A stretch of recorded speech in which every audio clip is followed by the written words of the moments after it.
અમદાવાદની સોલા સિવિલમાં કોરોનાના 2 કેસ નોંધાયા છે। 23 વર્ષીય યુવતીનો કોરોના રિપોર્ટ પોઝિટિવ આવ્યો તો નવજાત બાળક પણ કોરોના સંક્રમિત થયું છે।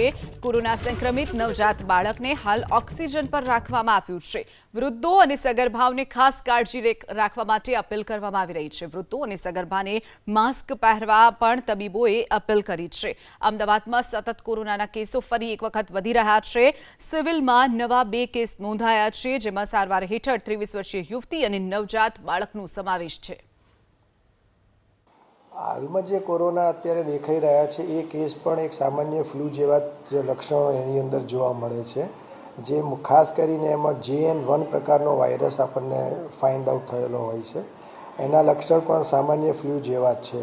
એટલે જ્યારે જો એને શ્વાસની કે એવી કોઈ તકલીફ થાય તો OPD બેઝ ઉપર એને ઇન્વેસ્ટિગેશન કરાવી અને એનું નિદાન કરાયા પછી આગળની સારવાર કરાવવી જોઈએ।